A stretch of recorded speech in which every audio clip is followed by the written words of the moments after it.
Hello, this is my last video on the Volvo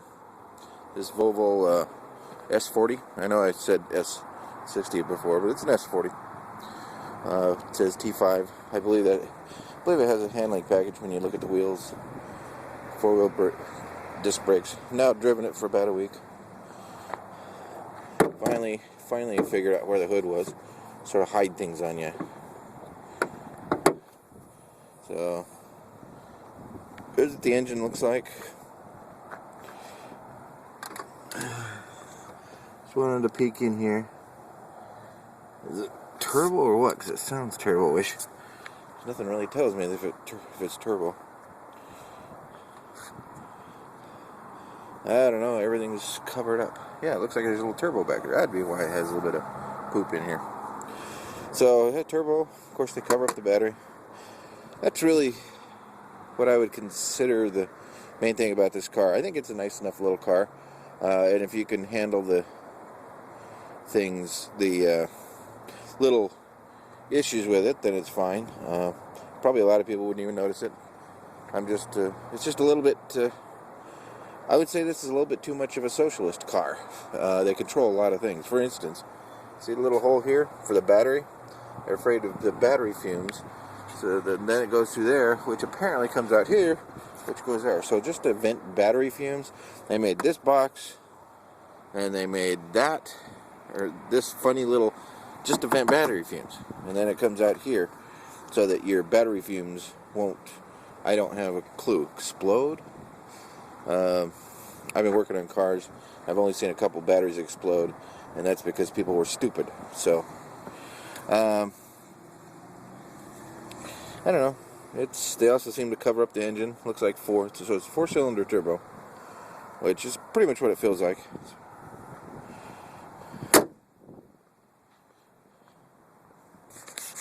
I'll look up the specs before I put this online. Like I said, overall it's a nice enough car. It's just maybe for me it's a little bit too socialist. For one thing, they control everything. For instance, say there's a lock here. There's no lock here. Well, that becomes an issue when you unlock the door and you're over there trying to, on the other side of the car, trying to get stuff out of your seat. What happens? You've got to actually walk around the car to the other side just to lock it or unlock it. You can't control it from that door. That's a little bit of annoying. So just a lot of little things where they sort of control you. It took me forever to find the hood latch. It took me a long time to find here's your gas latch. I mean, I guess it's obvious enough, but I'm sitting there looking down where they normally are. So certain things are not they're not very intuitive on this car. Not as much as I would like to see. It's very clean looking, but I think to get clean looking, they hide things a little bit too much. But as far as drivability, it seems fine. Again, that hurts my knee after a while. I have to actually put my leg in the exact right position for it to fit. And I'm not tall, so that's something. Overall, I think it's a nice enough car. It has some good pickup. It's been comfortable enough. Again, this I think has a handling package on it, and so it's a little stiff for if you drove long periods of time. Last weekend I drove about 120 miles, and I just wasn't as comfortable after 120 miles. So it's just the seats are a little hard. They hold you in. It's more of a handling package or a sport package.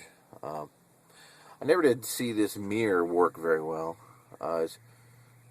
At night, I actually had to tilt it up so that I would not have to. You'll go be blinded by the lights. The dimming mechanism right there didn't seem to work in this one. Now maybe something's broken. Who knows? This does have a lot of miles on it. Actually, it's got about 16,000, which is a lot for a rental vehicle. Sound system's good. Never check the air conditioning because don't need it right now. So let's go take a ride. Just a minute.